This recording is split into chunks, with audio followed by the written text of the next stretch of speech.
los extremos de la tierra, Yahweh Elohim te traerá de allí y te reunirá nuevamente. Aunque estés desterrado en los extremos de la tierra, Yahweh Elohim te traerá de allí y te reunirá nuevamente. Yahweh tu Elohim te hará volver a la tierra que heredaron tus padres y será tuya, te hará prosperar. Yahweh tu Elohim te hará volver a la tierra que heredaron tus padres y será tuya, te hará prosperar. Y te multiplicará más que a tus padres, y te multiplicará más que a tus padres. Aunque estés desterrado en los extremos de la tierra, Yahweh Elohim te traerá de allí y te reunirá nuevamente. Aunque estés desterrado en los extremos de la tierra, Yahweh Elohim te traerá de allí y te reunirá nuevamente. Yahweh tu Elohim te hará volver a la tierra que heredaron tus padres y será tuya, te hará prosperar. Yahweh tu Elohim te hará volver a la tierra que heredaron tus padres y será tuya, te hará prosperar. Y te multiplicará más que a tus padres, y te multiplicará más que a tus padres.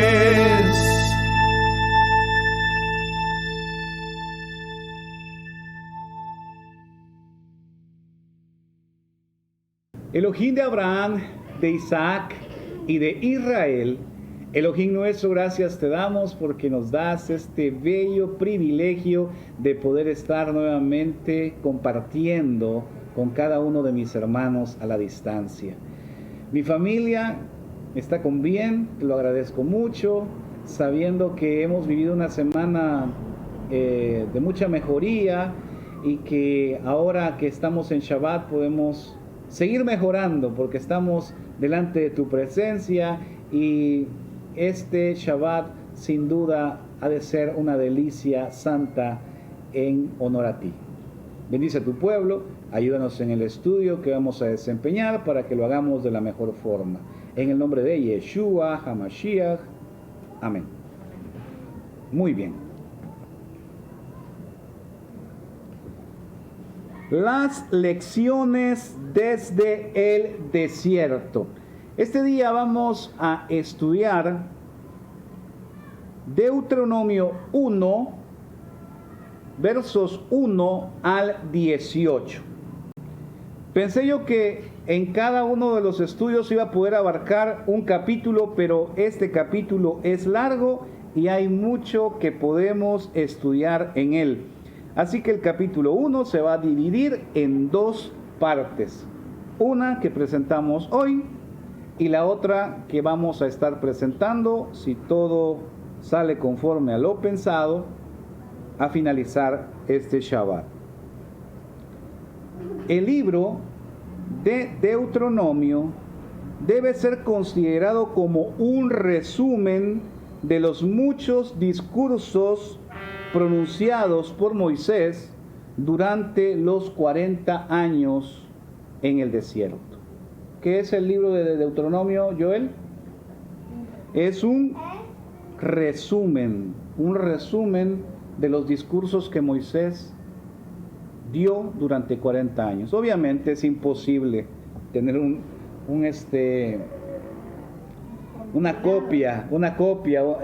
compendio de todo lo que Moisés dijo, pero este es un resumen, y a través de este resumen vamos a ir abarcando también Éxodo, vamos a ir abarcando también Levítico, Números. Va a ser muy, muy interesante esta serie. ¿Cuándo la vamos a terminar? No lo sé, pero nos vamos a apurar para hacerlo, porque son lecciones que tenemos que aprender, porque nosotros también estamos en el desierto. Deuteronomio 1:1 al 2, nueva traducción viviente. Estas son las palabras que Moisés dirigió a todo el pueblo de Israel cuando se encontraba en el desierto. Estas son las palabras de ¿quién, Yared? Las palabras de Moisés. Las dirigió al pueblo estando en el desierto, al oriente del río Jordán. Ellos acampaban en el valle del Jordán, cerca de Suf, entre Parán de un lado y entre Tofel, Labán, Aserot y Dizahab del otro lado. Por lo general, solo lleva 11 días viajar desde el monte Sinaí hasta Cades Barnea, siguiendo la ruta del monte Seir. Sí, vamos a ver. Vamos a poner en este momento una imagen que he preparado. Vamos a ver si está por aquí la imagen. Ahí está. En pantalla podemos ver la imagen del recorrido que hizo el pueblo de Israel desde que salió de Egipto. Ahí está trazado en una línea punteada. Estamos viendo en pantalla una línea punteada desde donde partió el pueblo de Israel, por qué parte se cree que atravesó el Mar Rojo, cuál fue la ruta que tomó. Miren, ahí está clarito donde fue Mara, Elín, hasta que llegaron al monte Sinaí. ¿Cuánto tiempo se tardaron para llegar al monte Sinaí? ¿Recuerdan ustedes cuánto tiempo? ¿Cuánto? Al Sinaí. Fíjense, salieron en Matzah, o sea, salieron un 15 de Aviv y llegaron prácticamente 3 días antes de Shavuot. Entonces se puede decir que se tardaron alrededor de 2 meses, más o menos, ¿sí? Por ahí. Estamos haciendo un cálculo, no estamos haciendo matemática pura, estamos haciendo un cálculo. Más o menos 2 meses se tardaron desde que salieron de Egipto para llegar al monte Sinaí. Y desde el Sinaí, voy a poner nuevamente la imagen, desde el Sinaí se hacían únicamente 11 días para llegar a Cades Barnea. ¿Dónde está Cades Barnea? Bueno, vean ahí en el mapa, hay un numerito, el número 12. Ahí se encuentra Cades Barnea. Miren, era una ruta, se puede decir, bastante accesible ya, para hacerla únicamente en 11 días. El viaje desde Horeb, o sea, desde el Sinaí a Cades Barnea, únicamente tomaba 11 días, como ya lo dije. Esta información era para el beneficio de la nueva generación de israelitas, ya que el pueblo que había salido de Egipto, obviamente, no necesitaba esta información porque lo habían vivido. Los 11 días sirven de contraste con los 40 años de peregrinación en el desierto por causa de la rebelión del pueblo. Vamos a ir a Números 14, 34 al 35. Números 14, 34 al 35, nueva traducción viviente.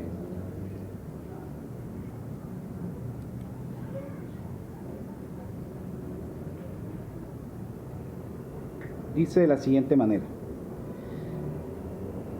puesto que sus hombres exploraron la tierra durante 40 días, ustedes andarán vagando en el desierto por 40 años, un año por cada día, y así sufrirán las consecuencias de sus pecados. Entonces sabrán lo que es tenerme como enemigo. Me voy a parar ahí, me voy a detener un momento. Los israelitas permanecieron, bueno, ya vamos a ver más adelante cuánto tiempo permaneció Israel en el Sinaí, porque permaneció un tiempo.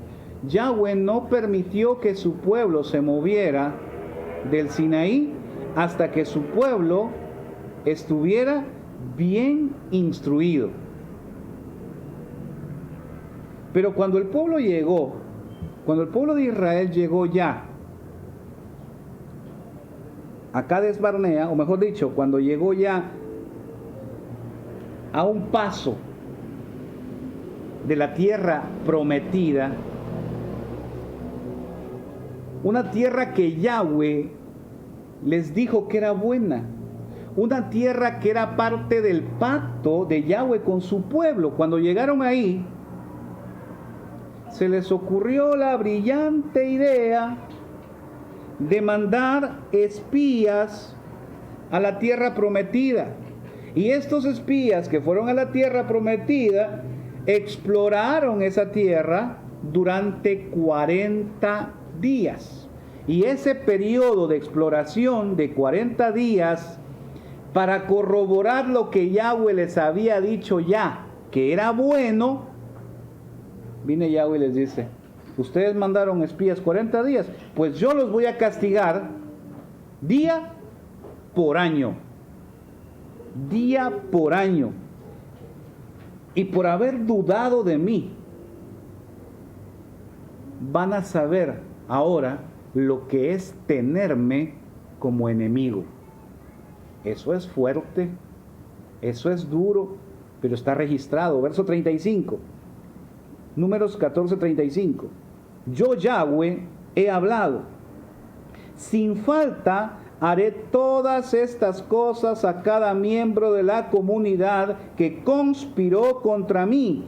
Serán destruidos en el desierto y aquí morirán. Miren, cuando regresaron los espías que mandaron a la tierra prometida, ¿cuántos espías eran, Joel? ¿Cuántos? Eran 12. ¿Cuántos fueron los que trajeron un buen informe? 2 testigos, como siempre. 10 y 10, ¿qué hicieron? Un informe nefasto, desolador, desconsolador. Bueno, cosa terrible lo que hicieron. Y el pueblo dudó de su Elohim, dudó de las promesas, puso en entredicho el pacto que contemplaba la tierra prometida como herencia. Por supuesto, Yahweh se molestó muchísimo. Cuando llevaron este informe, estos 10, al escuchar el informe de estos espías, el informe negativo, el pueblo se quejó a gritos contra Moisés y contra Elohim. Y prefirieron morir en el desierto en vez de entrar a la tierra que Yahweh les había ya entregado. Además, nuevamente volvió a surgir la idea ahí de volver a Egipto. Pero eso de volver a Egipto no es una idea nueva. De hecho, este pueblo ingrato, nuestros padres ingratos, y muchas veces nosotros nos comportamos de esa manera, habían pasado diciendo todo el tiempo que querían volver. Miren, aquí están algunas frases que he rescatado. Por supuesto, las frases están registradas en el libro de Éxodo y Número. En cierta ocasión los israelitas dijeron: déjanos en paz. Déjanos seguir siendo esclavos de Egipto. Es mejor ser un esclavo en Egipto que un cadáver en el desierto. Miren, eso ya lo habían dicho. No lo dijeron ahí a la par del Jordán, ya para cruzar a la tierra prometida. No lo dijeron ahí, lo dijeron mucho antes. ¡Qué ingratitud! ¡Qué fácil! Esta es una lección.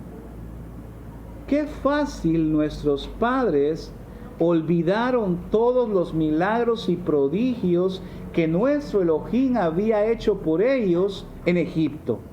Qué fácil olvidaron cómo vieron esas plagas que golpeaban a los egipcios, pero que a ellos no los tocaban. Y qué fácil se les olvidó ver el impresionante milagro de que el mar se abriera frente a sus ojos.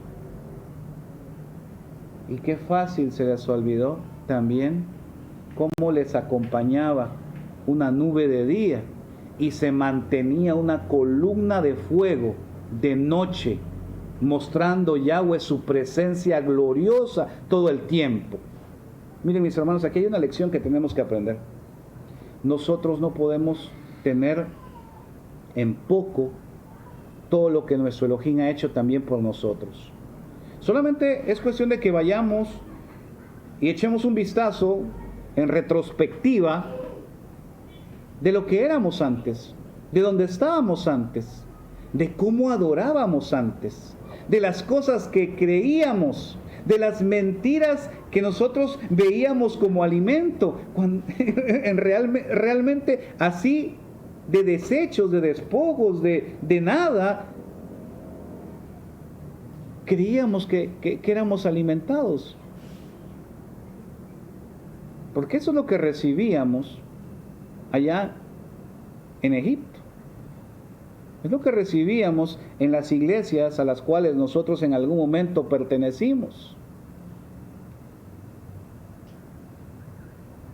Nosotros no podemos tener una memoria que se nos borre tan rápidamente. Es más, constantemente tenemos que estarle dando gracias a nuestro Elohim por las cosas preciosas que ha hecho en nuestra vida, por cada verdad que nos ha abierto, o mejor dicho, por cada verdad que nos ha hecho comprender.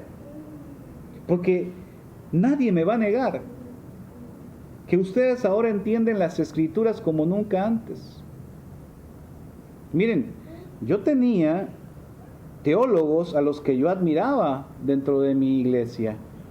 Los tenía seleccionados y decía yo, ese hombre es una eminencia.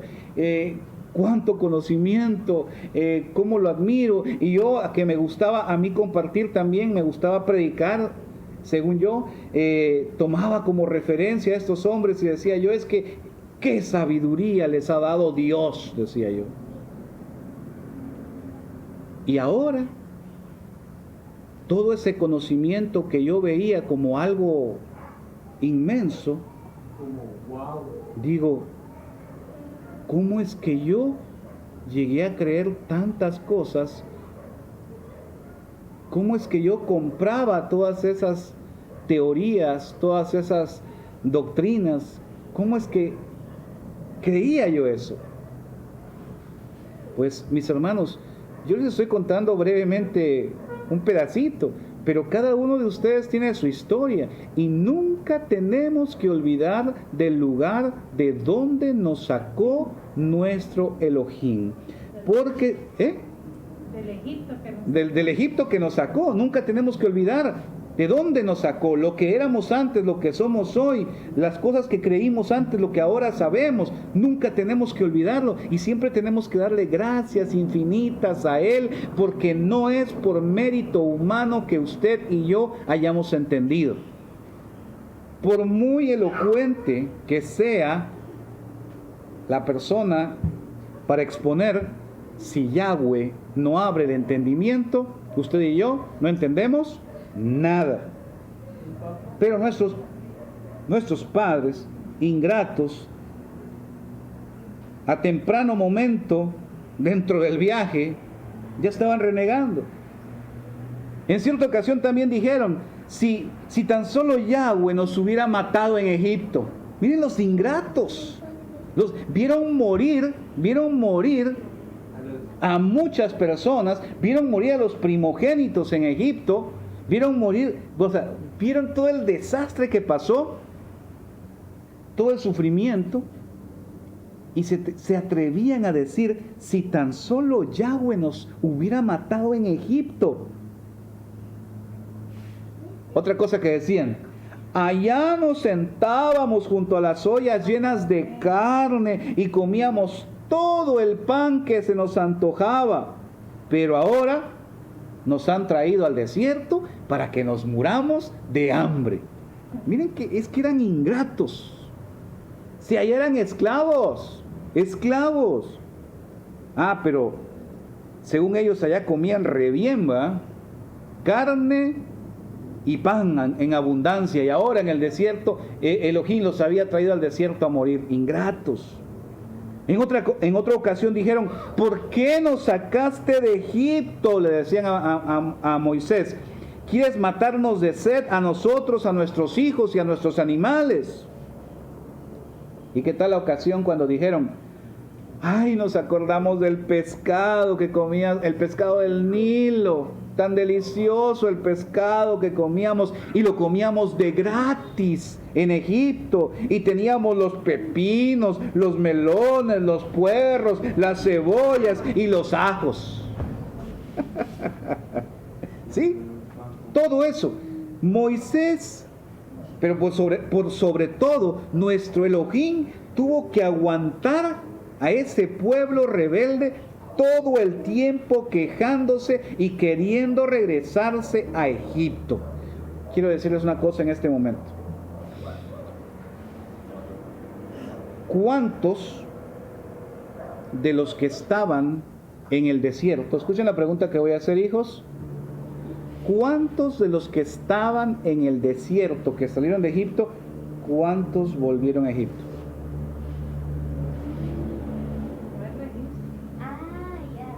O sea, salieron de Egipto. ¿Cuántos de estos que se quejaban de que querían puerros, ¿cuántos de estos regresaron? ¿Cuántos?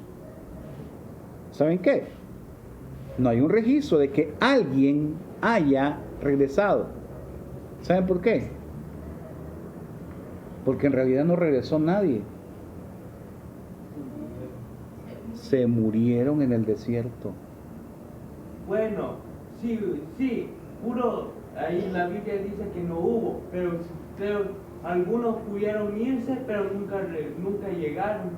Ajá, No. Para quien se le ocurriera haberse ido en dado caso, como no hay registro, hubiera muerto en el desierto, porque así el Señor era quien les proveía. Exacto, ok. Me parece muy bien lo que han dicho. Mis hijos dicen que si a alguna persona se le hubiera ocurrido regresar por sus propios medios a Egipto, sin duda en el intento se habría muerto, porque la garantía de vida en el desierto estaba en que Yahweh los acompañaba. Bueno, mis hermanos, aquí hay otra lección del desierto para nosotros. ¿Dónde estamos en este momento? Nosotros estamos también en un desierto espiritual. Y la única garantía para que usted y yo podamos sobrevivir en este desierto, en esta tierra de nuestro destierro, es que Yahweh, nuestro Elohim, también nos acompañe. Y que nosotros no seamos faltos de memoria, que tengamos siempre presente las maravillas que ha hecho nuestro Elohim en cada uno de nosotros. ¿Cuántos días tomaba el viaje de Sinaí a Cades Barnea? 11 días. ¿Qué sucedió con este pueblo? Lo que hubieran hecho en pocos días, tuvo que morir una generación ingrata. Los israelitas pasaron 40 años en un viaje que debió haber durado 11 días. No fue la distancia lo que se interpuso entre ellos y la tierra prometida, fue la condición de sus corazones. Hay una diferencia entre el viaje de nuestros padres por el desierto y nuestro viaje actual por la tierra de nuestro destierro, por nuestro desierto espiritual. Hay una gran diferencia. La diferencia es la siguiente: nosotros no podemos retrasar la entrada a la tierra prometida, porque el día y la hora de la entrada de su pueblo a la tierra prometida ya está estipulado. Esa es la diferencia. ¿Me escucharon? Sí. Nosotros estamos en el desierto, pero el día y la hora de nuestro regreso, de nuestra entrada a la tierra prometida, ya tiene fecha y hora. Nosotros no podemos retrasar absolutamente nada. Y como no podemos retrasar absolutamente nada, acá viene otra lección. ¿Saben cuál es la otra lección? La otra lección es que nosotros no tenemos margen de error. Yo siempre se los he dicho, se lo digo constantemente a mi familia y también lo repito muy constantemente en los estudios. Nosotros no estamos jugando a la iglesita. Nosotros ya no estamos en una iglesia. Nosotros ya no estamos en una religión. Esto no es religión. Esto es relación. Eso es algo constante. Algo que no hay tregua, pues. Así, no hay tregua. Tenemos que avanzar. Es cierto que no todos podemos avanzar al mismo paso, pero tenemos que avanzar, ¿sí? No hay supervisión. Y tampoco hay una supervisión humana. Sí, no hay una supervisión humana en esto. Aquí el pastor de las ovejas es el que va al frente de su rebaño y sus ovejas que conocen su voz le siguen. Y no van a escuchar la voz de un extraño, porque sus ovejas tienen discernimiento para no confundirse en medio de tantas voces que suenan en el camino. Así que, mis hermanos, nosotros tenemos fecha de llegada. ¿Cuándo es? Esperamos que sea muy pronto, pero muy pronto. Ya sabemos en qué festival es. Esperamos que sea pronto el año en que nosotros veamos que se abren las fronteras de la tierra prometida para recibir a las dos casas de Israel y a todo el pueblo redimido de toda nación, tribu, lengua y pueblo, donde esté la descendencia de Abraham, Isaac e Israel.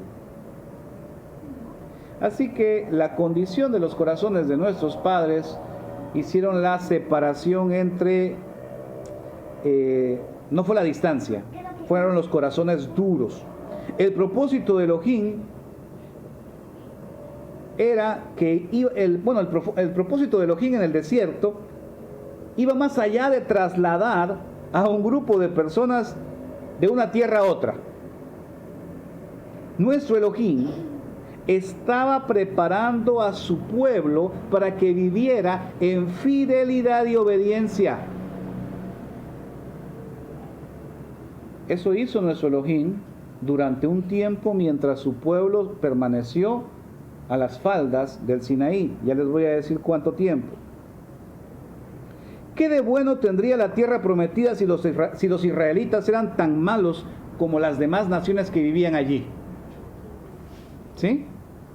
Por eso Elohim tenía que preparar a su pueblo en el desierto. De hecho, la Torá, que no únicamente son los enunciados o los mandamientos que conocemos nosotros en Éxodo 20, toda la Torá se le dio al pueblo de Israel en el Sinaí.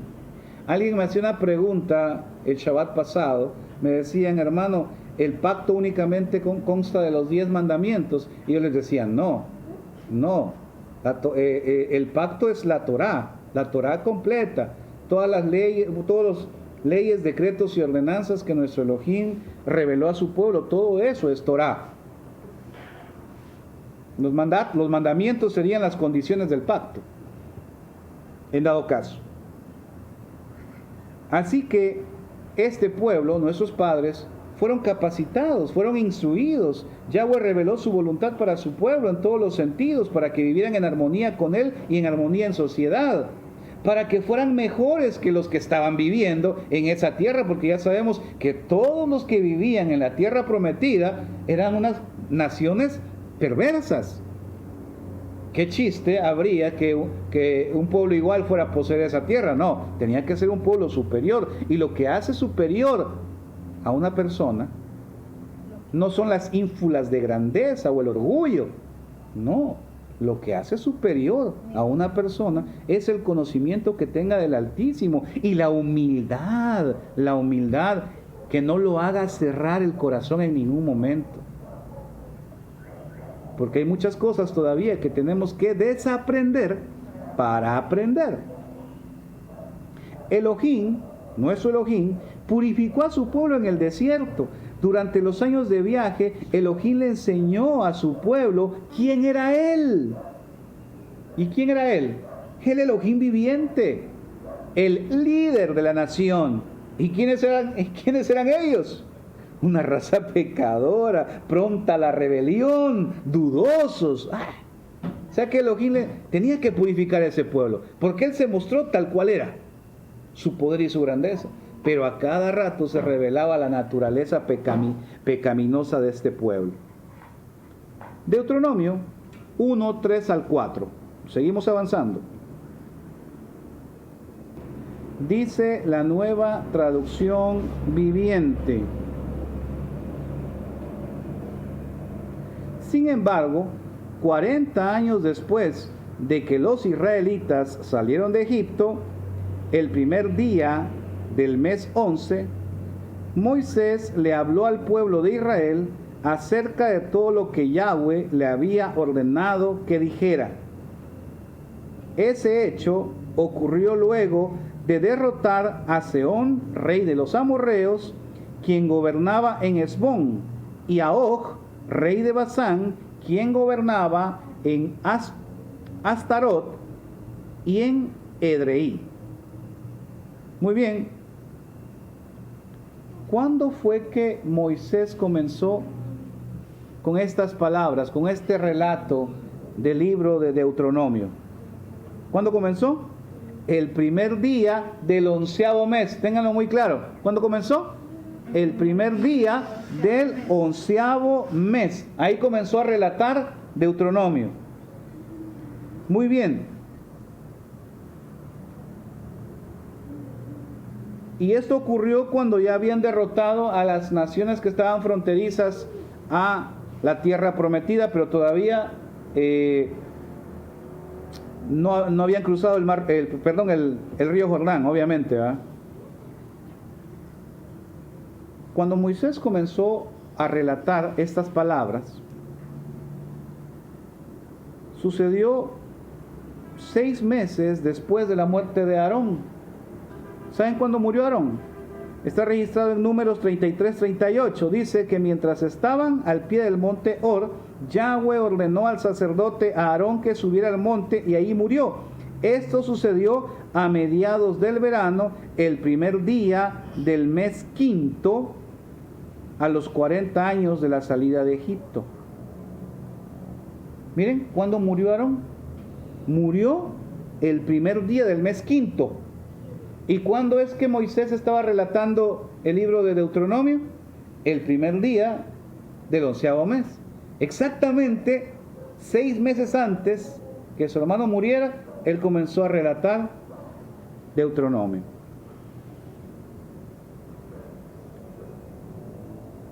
Y cuando relató los hechos que estamos ahorita analizando de este libro, fue poco antes de que iniciara la conquista de la tierra prometida. Miren lo que dice Josué 5:10 al 12, en la versión textual. Los israelitas celebraron la Pascua al caer la tarde del día 14 del mes de Abib, mientras estaban acampados en Gilgal, en la llanura cercana a Jericó. Miren, ya habían atravesado el Jordán en el año 40, eso es importante. Fíjense, en ese año 40 murió Aarón. Aarón murió el primero del quinto mes. En ese año 40, en el primer día del 11º mes, Moisés comenzó a relatar el libro de Deuteronomio. Y en ese año 40, no, ya sería el próximo, ¿eh? Empezando ya el próximo año, el 14 del mes de Abib, porque Abib ya sería un nuevo año, es que ya estaban los israelitas acampando en Gilgal. Y bueno, obviamente, si ya estaban acampando para el 14 de Abib, es porque habían cruzado antes. Muy probablemente los israelitas cruzaron todavía en el año 40, para que se cumplieran exactamente los 40 años. Así que ya estaban en la llanura de Jericó. Verso 11. Al día siguiente comieron por primera vez de lo que producía la tierra de Canaán, granos de trigo horneados y pan sin levadura. Ese mismo día el maná dejó de caer. Los israelitas ya no comieron más maná, sino que se alimentaron de lo que producía la tierra de Canaán. Esto fue ya en primicias, ¿verdad? Sí. Así que, mis hermanos, todavía unos días más cayó maná cuando los israelitas ya habían atravesado el Jordán. Así que Moisés habló al pueblo hasta poco antes del inicio del mes de Adar y del inicio de la conquista de la tierra prometida. Adar es el último mes. El día que terminó el resumen de lo vivido fue llamado al descanso. Miren qué tremendo lo que acabo de contarles. Cuando terminó de relatar todos los hechos del libro de Deuteronomio, que empezó a relatarlos el primero del 11º mes, murió. ¿Cuál es el 12º mes? El 12º mes es Adar. O sea que prácticamente Moisés estuvo relatando, haciendo un repaso de todo lo vivido, se puede decir que quizás poquito más de un mes, o quizás hasta 2 meses, porque empezó el primero del 11º, luego viene el 12º mes que es Adar, y ya para Abib ya estaban en la tierra prometida. Fíjense lo que dice Deuteronomio 32, 48 al 58. Ese mismo día, el día que terminó de relatar todo lo que está en Deuteronomio, ese mismo día, Yahweh le dijo a Moisés: ve a Moab, a las montañas que están al oriente del río, y sube el monte Nebo, que está frente a Jericó. Contempla la tierra de Canaán, la tierra que le doy al pueblo de Israel como su preciada posesión. Entonces morirás allí en la montaña. Te reunirás con tus antepasados tal como tu hermano Aarón, quien murió en el monte Hor y se reunió con sus antepasados. Miren, este es un dato bastante interesante.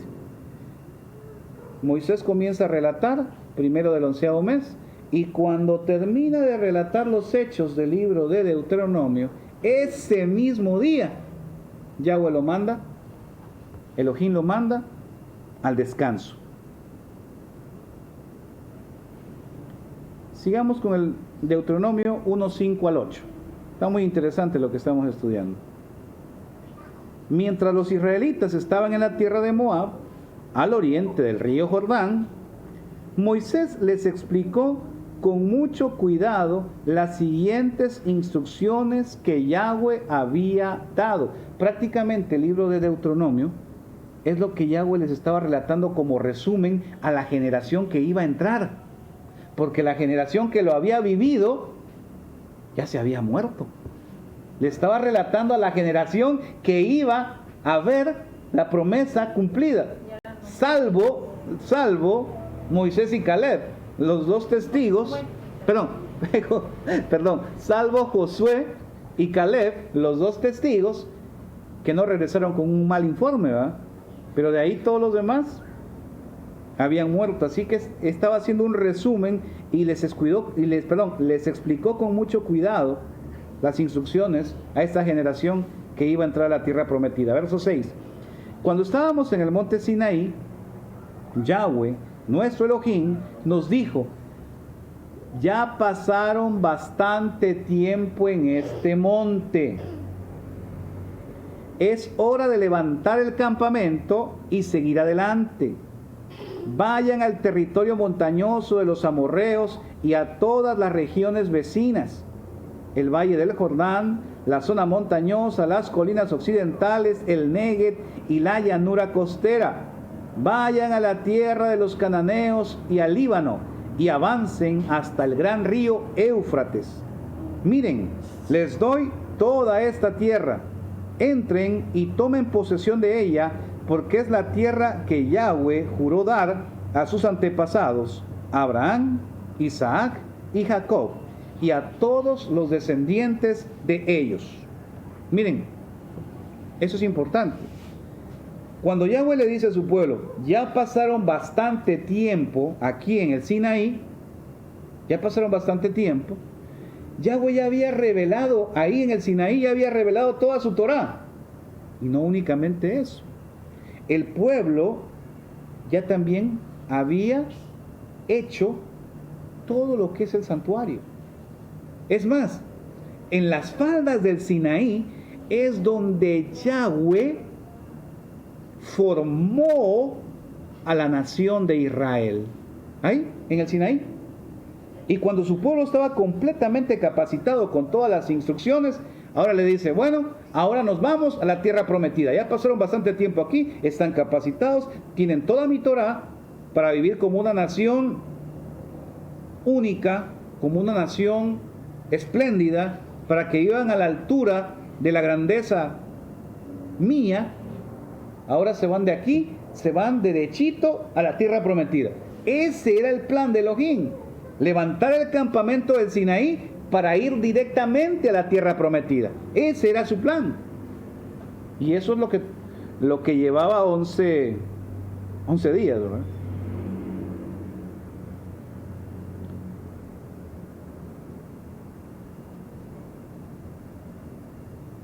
Sigamos.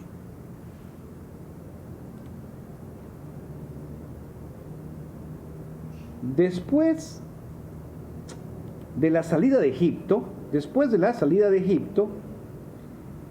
Israel fue directamente al monte Sinaí. Y le tomó, como dijimos hace rato, 2 meses. Pero en el monte Sinaí, ¿cuánto tiempo estuvo? ¿Alguien tiene el dato cuánto tiempo estuvo? Dice Números 10, 11 y 12. Dice lo siguiente ahí. Números 10, 11 y 12. Nueva traducción viviente. Durante el segundo año, después que Israel saliera de Egipto, ¿qué dice? El segundo año después de que Israel saliera de Egipto, el día 20 del segundo mes, la nube se levantó del tabernáculo del pacto. Entonces los israelitas salieron del desierto de Sinaí,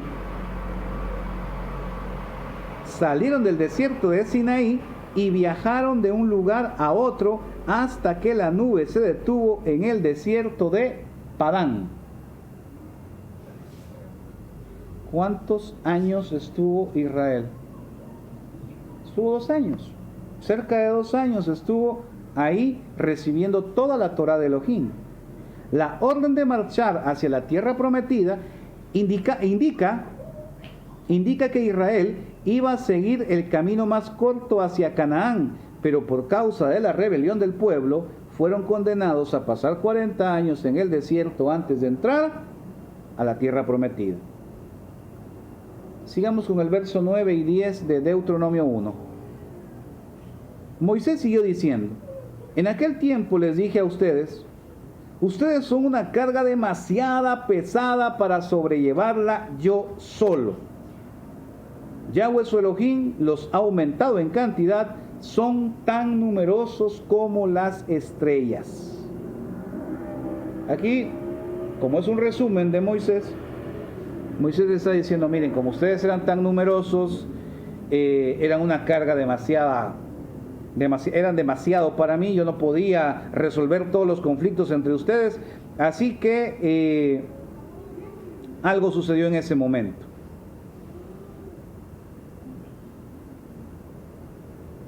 ¿Qué fue lo que sucedió? Bueno, vamos a leer el verso 11 al 15 y luego vemos qué sucedió. Deuteronomio 1, 11 al 15. Que Yahweh Elohim de sus antepasados los multiplique 1000 veces más y los bendiga tal como lo prometió, pero ustedes son demasiado peso para llevar. ¿Cómo puedo lidiar con tantos problemas y discusiones entre ustedes?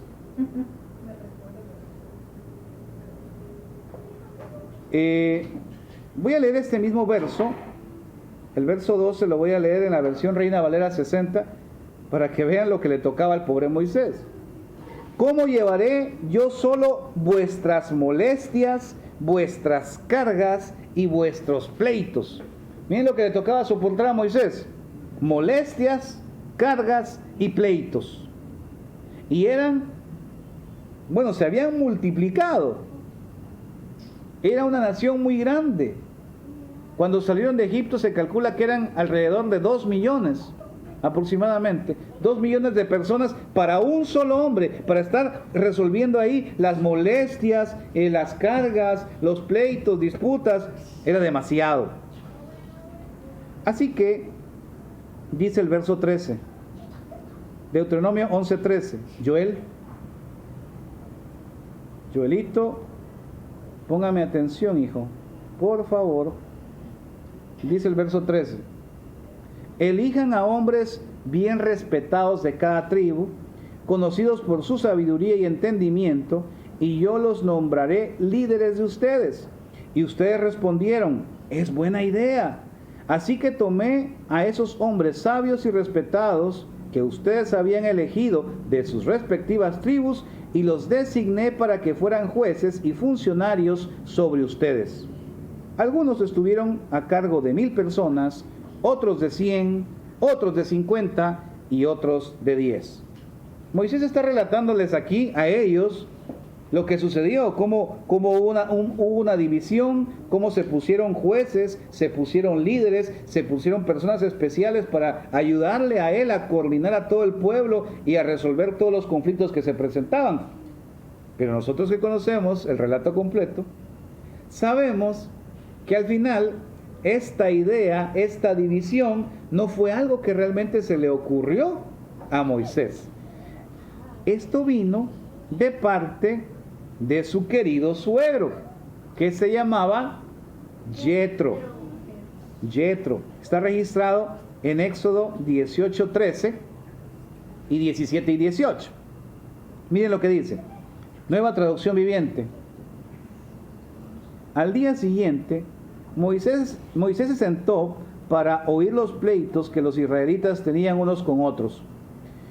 Y el pueblo esperó a ser atendido delante de Moisés desde la mañana hasta la tarde.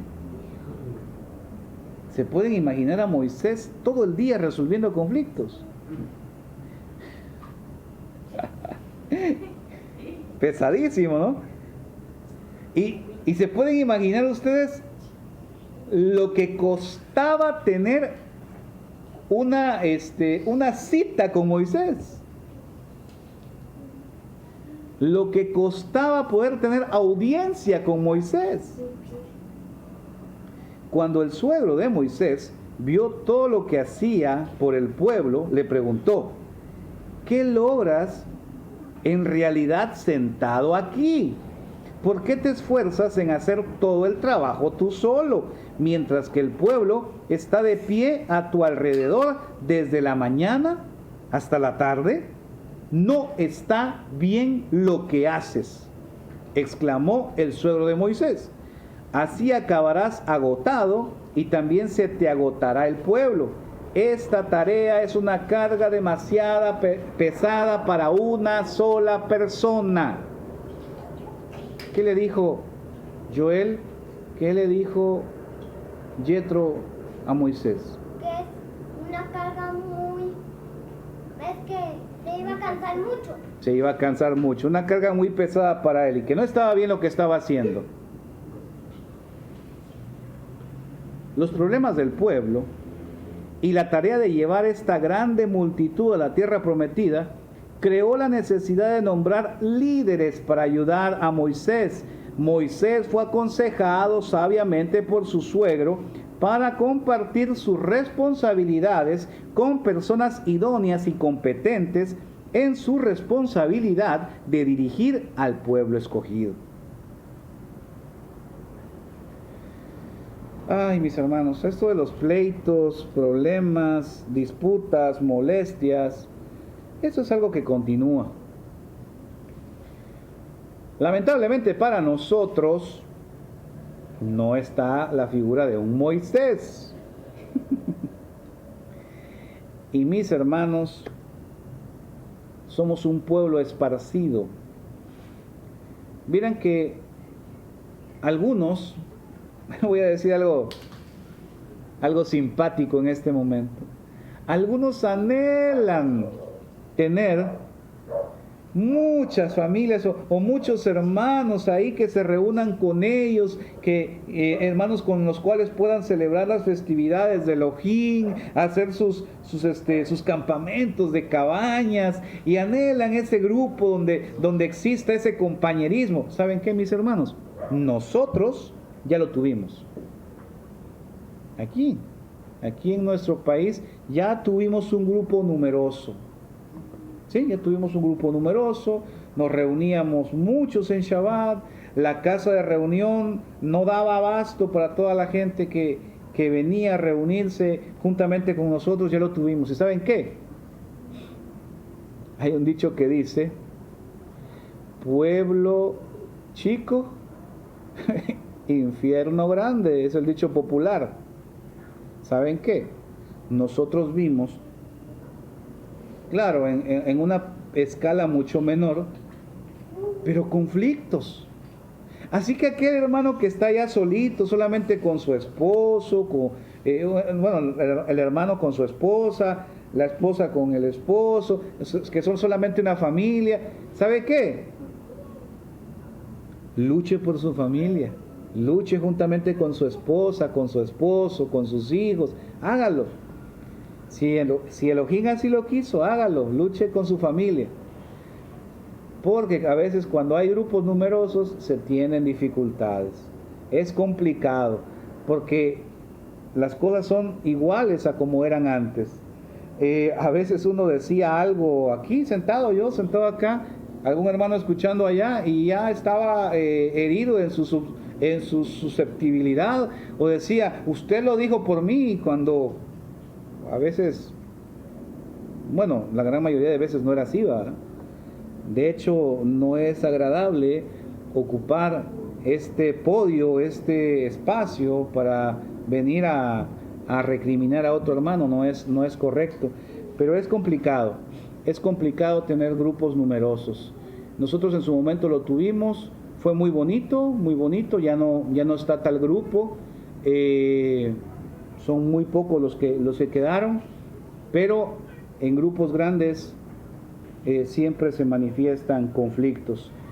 Así que el pobre Moisés estaba rodeado de molestias, cargas y pleitos. Con un grupo demasiado numeroso, obviamente se iba a morir del estrés. Cuando el suegro vio eso, le dijo: no, ese trabajo es demasiado pesado, así que vas a nombrar líderes de tu pueblo. Pero tienen que ser personas idóneas, tienen que ser hombres sabios, hombres respetados, hombres que puedan aplicar la Torá. Porque cuando uno sabe aplicar la Torá, esa es otra lección del desierto, cuando uno sabe aplicar Torá, uno actúa con justicia. De hecho, nuestro Elohim capacitó cerca de 2 años a su pueblo para que viviera como un pueblo justo, que cumpliera con todo lo que Elohim pedía para él, y que también el pueblo supiera cómo cumplir con su sociedad, con sus hermanos. Por eso es que encontramos en la Torá tantos ejemplos de pleitos. Si ves que tu hermano hace tal cosa, si ves que el burro de tu enemigo, dice, cae en un pozo, y tantas instrucciones que están ahí en la Torá. Obviamente Yahweh se puso a analizar todos los pleitos que podían existir dentro del pueblo y le dio la solución. Bueno, ahora los líderes que estaba escogiendo, o que escogió en su momento Moisés, eran hombres que eran estudiosos de la Torá para poder resolver los conflictos. Porque tener audiencias con Moisés estaba complicado. Qué buen consejo, qué buen suegro el que tenía Moisés. Por cierto, yo no me quejo de mi suegro, es buen suegro y me está viendo ahorita en su Smart TV. Bueno, seguimos adelante. Versos 16 y 18, Deuteronomio 1, 16 al 18. En aquel tiempo les di a los jueces las siguientes instrucciones: ocúpense de oír todos los casos de sus hermanos israelitas y también los de los extranjeros que viven entre ustedes. Sean totalmente justos en las decisiones que tomen. ¿Qué es lo que iban a hacer estos sabios? ¿Qué es lo que iban a hacer estas personas que Moisés iba a nombrar? Aplicar Torá. Eso es lo que iban a hacer. Nadie puede ser justo sin Torá. Escuche lo que estoy diciendo. Nadie puede ser justo sin Torá. La Torá es necesaria para que nosotros podamos actuar en justicia. Así que al final Moisés le dice a las personas que escogió, a las personas idóneas, les dice: sean totalmente justos. Apliquen todas las instrucciones que Yahweh nos ha revelado para que podamos vivir en armonía. Sean totalmente justos en las decisiones que tomen e imparciales en sus juicios. Atiendan los casos tanto de los pobres como de los ricos. Y me llama la atención lo que dice esta versión: no se acobarden ante el enojo de nadie. Porque mucha gente, a pesar de que se está aplicando la Torá, no le gusta. Hay muchos que se sienten incómodos con la justicia de Elohim y no la quieren acatar. Lo mismo sucedía en el pueblo. Por eso les dice Moisés a estos líderes, o les dijo en su momento: no se acobarden ante el enojo de nadie, porque la decisión que ustedes tomen será la decisión de Elohim. Tráiganme a mí los casos que les resulten demasiado difíciles y yo me ocuparé de ellos. En aquel tiempo les di instrucciones a ustedes acerca de todo lo que tenían que hacer.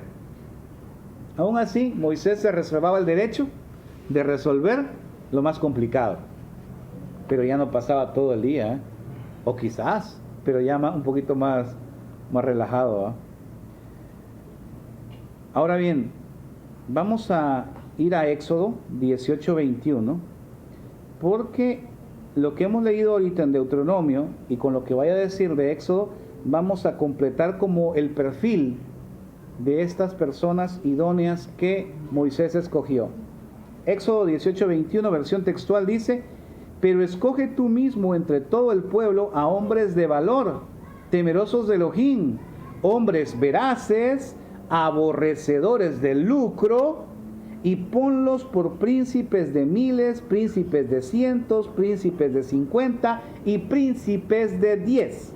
Vamos a ver, yo saqué cinco características de los líderes que escogió en su momento Moisés.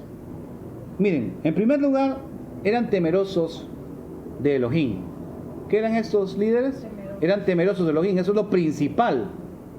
Tener respeto por nuestro Elohim y respeto por sus mandatos, decretos y ordenanzas. Así que eran temerosos de Elohim. Segunda característica o segunda cualidad que tenían que tener esos hombres: tenían que ser veraces. ¿Qué significa la palabra veraz? Decir la verdad. O sea, estos hombres siempre tenían que decir la verdad. Nada de mentiritas piadosas o nada de andar torciendo por ahí para favorecer, nada. Siempre hablando con la verdad. Así que eran temerosos, eran veraces, tenían que ser justos e imparciales. Importantísimo.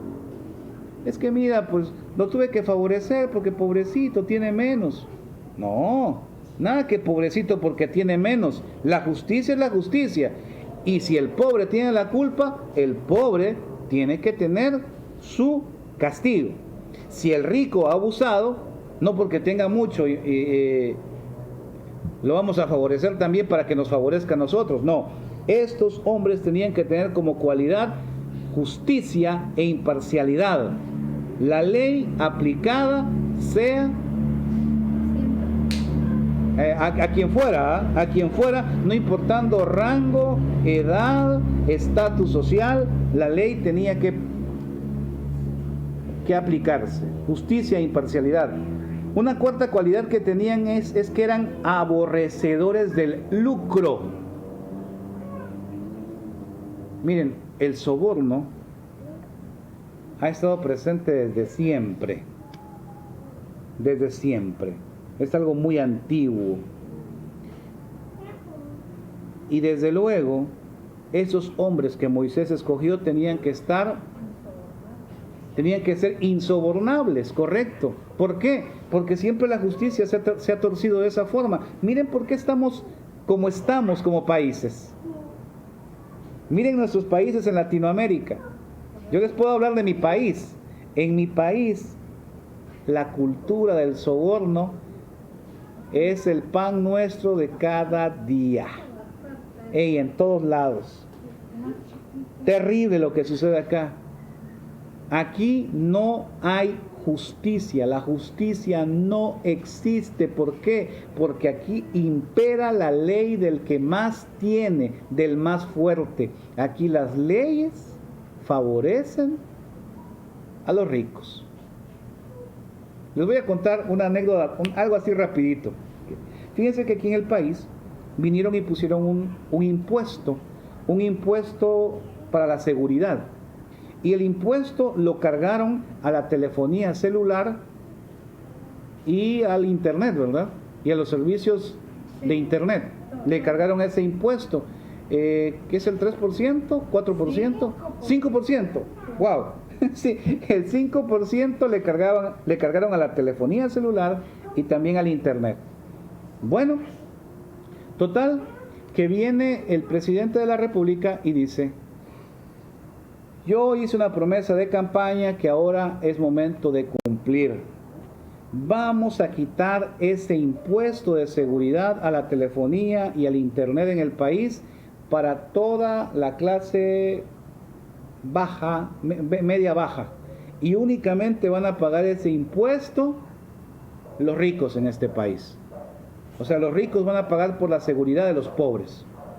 Eso es lo que dijo el presidente.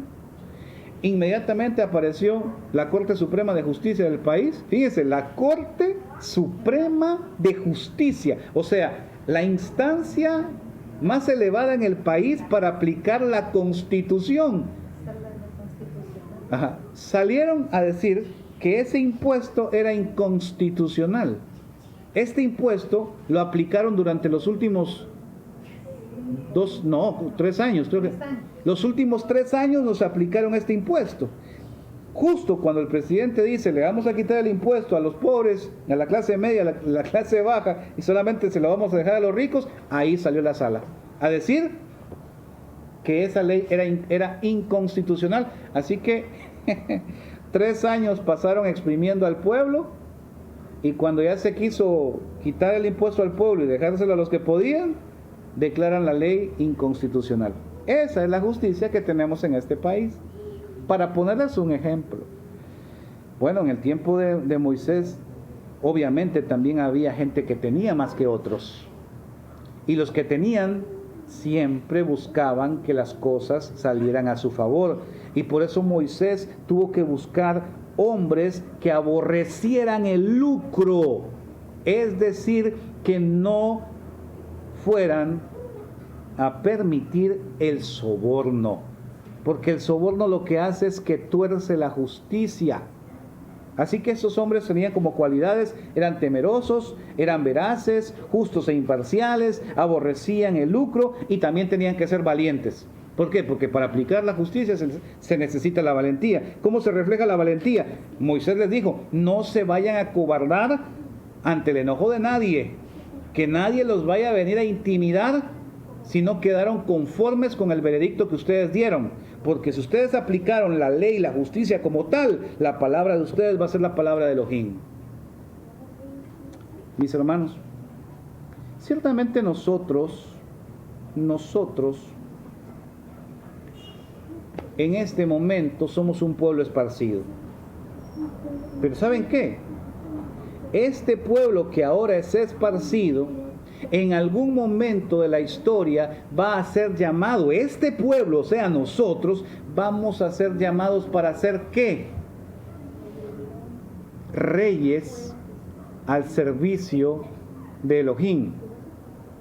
Y en algún momento nosotros vamos también a ayudarle a nuestro Elohim a coordinar la justicia en este mundo.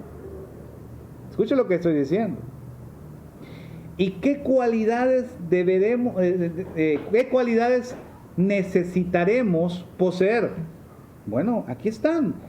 Y las podemos comenzar a practicar desde ya. De hecho, necesitamos comenzar a practicarlas desde ya y a comenzar a demostrar desde ya que nosotros vamos a ser dignos de la posición en la cual Elohim quiere poner a cada uno de sus hijos. Tenemos que ser, en primer lugar, temerosos, hablar siempre con la verdad, ser justos e imparciales, insobornables, aborrecedores del lucro, y tenemos que ser, desde luego, valientes, muy valientes para aplicar la justicia. Tenemos que ser muy, pero muy valientes.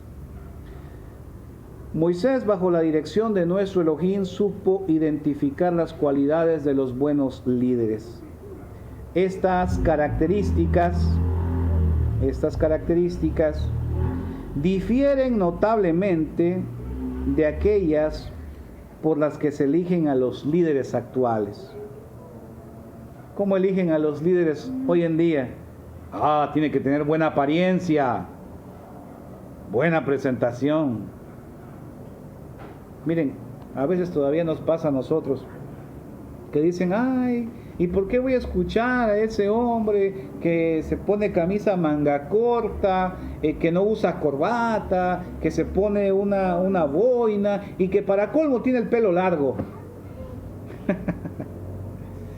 Mis hermanos, si seguimos pensando así, vamos a tener muchos problemas, porque siempre ha sucedido eso. ¿Se imaginan ustedes a Juan el Bautista predicando en el desierto? O a Elías también. No eran hombres comunes. Bueno, Elías estuvo en un lugar. a los líderes actuales, ¿cómo los escogen? Por la apariencia, por la popularidad, por la disposición para hacer lo que sea para llegar a la cima, es decir, no tener escrúpulos. las cualidades que Moisés identificó, deben estar presentes en nuestra vida hoy en día, mis hermanos. Como vuelvo a repetir, nosotros también vamos a ser llamados a ser líderes. Ahorita puede decir usted, pero si soy yo solito aquí en Estados Unidos, soy yo solito aquí en Costa Rica, soy solito aquí en Venezuela, aquí en mi ciudad solamente soy yo. Bueno, no importa, preparémonos desde ya, porque en algún momento seremos llamados a ser líderes y por supuesto que debemos de cumplir las expectativas de nuestro Elohim. Mis hermanos, es mucha información, pero este es el viaje que vamos a estar haciendo por las palabras que Moisés relató a la generación que iba a entrar a la tierra prometida. Es un relato que Moisés se llevó cerca de 2 meses y nosotros vamos a estar disfrutando a lo largo de no sé cuántos meses, pero van a ser muchas y muchas lecciones desde el desierto que vamos a aprender. Vamos en este momento, mis hermanos, a darle gracias a nuestro Elohim. Hemos llegado hasta el verso número 18, como dijimos, desde Deuteronomio 1 al 18, y en la siguiente parte terminaremos con el capítulo número 1 del libro de Deuteronomio. Espero que lo que hasta aquí hemos compartido pueda ser de mucho beneficio para ustedes y podamos entusiasmarnos con esta serie, sabiendo que vamos a aprender mucho y que vamos a encontrar cosas incluso nuevas que hasta el momento quizás no hemos comprendido, ni yo mismo he comprendido. Yo también espero muchas sorpresas en este proyecto que hemos iniciado para honra y gloria de nuestro Elohim y para fortalecer a todos nuestros hermanos que juntamente con nosotros vamos de camino a nuestro hogar, que es la tierra prometida. Bueno, mis hermanos, vamos a terminar en este momento con una oración para dar gracias a el Elohim de nuestros padres y quedar despedidos. Oremos. Elohim de Abraham, de Isaac y de Israel, gracias te damos en este momento porque nos concedes este privilegio de poder compartir. Gracias porque a través de lo que ahora hemos estudiado, encontramos muchas lecciones útiles. Una de ellas es que no podemos tener problemas de memoria. Ayúdanos a tener siempre presente las maravillas que has hecho en nuestra vida y siempre tener un corazón agradecido, humilde y agradecido, a valorar lo que está revelado para nosotros, para evitar los errores del pasado. Cuídanos, quédate con nosotros y gracias una vez más por la paciencia que manifiestas. En el nombre poderoso de Yeshua HaMashiach hemos pedido todo y agradecemos todo. Amén. Muy bien, mis hermanos, quiero compartirles a ustedes por aquí, si alguno desea ponerse en contacto con nosotros, aparece por ahí un número en pantalla. Bueno, mis hermanos, vamos a despedirnos de este estudio y cómo quedó cortado el estudio lo vamos a subir a la brevedad posible porque ha quedado grabado. Shalom para todos, paz y bendiciones.